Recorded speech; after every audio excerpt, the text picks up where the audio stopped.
একটি কাঁকড়া যার 1 লিটার রক্তের দাম প্রায় 15 লাখ টাকা। শুনতে অবিশ্বাস্য মনে হলেও সত্যি।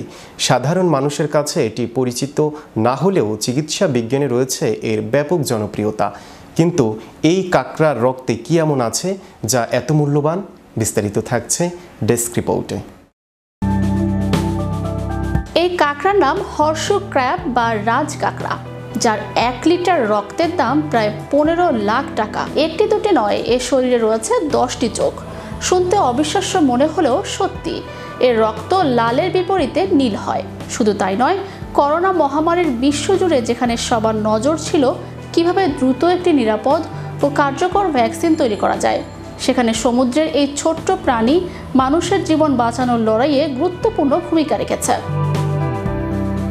মানুষের রক্তে অক্সিজেন পরিবহনের জন্য লোহাভিত্তিক প্রোটিন হিমোগ্লোবিন ব্যবহৃত হয়, যা রক্তকে লাল রং দেয়। অন্যদিকে হর্স ক্র্যাবের রক্তে অক্সিজেন পরিবহনে তামাভিত্তিক প্রোটিন হেমোসায়ানিন ব্যবহৃত হয়, যা রক্তকে নীল রং প্রদান করে, যার 1 লিটারের জন্য আন্তর্জাতিক বাজারে গুনতে হবে $15,000 মার্কিন।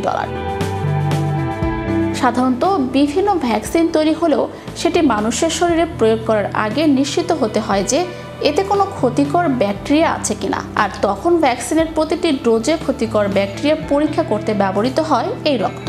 এছাড়া ড্রাগ এবং মেডিকেল ডিভাইস নির্মাতারা তাদের পণ্যগুলিতে অ্যান্ডোটক্সিনের উপস্থিতি পরীক্ষা করতে এই রক্ত ব্যবহার করে থাকে, যার ফলে এই কাঁকড়ার রক্ত অত্যন্ত দামি। হর্স ক্র্যাবকে জীবন্ত জীবাশ্ম বলা হয় কারণ এটি পৃথিবীতে প্রায় 450 বিলিয়ন বছর ধরে টিকে আছে, অর্থাৎ ডাইনোসরদেরও আগে থেকে। এদের মাথায় 2টি বড় চোখ ছাড়াও শরীরের বিভিন্ন অংশে ছোট ছোট চোখ রয়েছে, যা বিভিন্ন দিক থেকে আলোর উপস্থিতি শনাক্ত করতে সাহায্য করে। হর্স ক্র্যাবের স্ত্রী প্রজাতি পুরুষ প্রজাতির তুলনায় বড় আকারের হয়। প্রজনন মৌসুমে এরা তীরে এসে প্রায় 1 লক্ষ ডিম পাড়ে। 1970 সাল থেকেই বিজ্ঞানীরা নীল কাঁকড়ার রক্ত সংগ্রহ করে আসছেন, তবে এর জন্য কাঁকড়াটিকে একেবারে মেরে ফেলা হয় না। শুরুতে সমুদ্র থেকে ধরে প্রাণীটিকে ল্যাবে নিয়ে আসা হয়। তারপর সেখানে বিশেষ পদ্ধতিতে শরীর থেকে 30% রক্ত বের করে নেওয়া হয়। হৃৎপিণ্ডের কাছে থাকা একটি ধমনীর মাধ্যমে বের করে আনা হয় এই মহামূল্যবান তরল পদার্থ। কাজ শেষে পুনরায় ছেড়ে দেয়া হয় যথাস্থানে।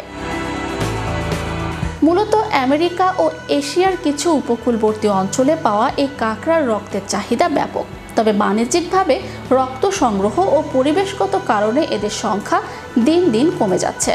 প্রাণীটি আমাদের পরিবেশের জন্য খুবই গুরুত্বপূর্ণ।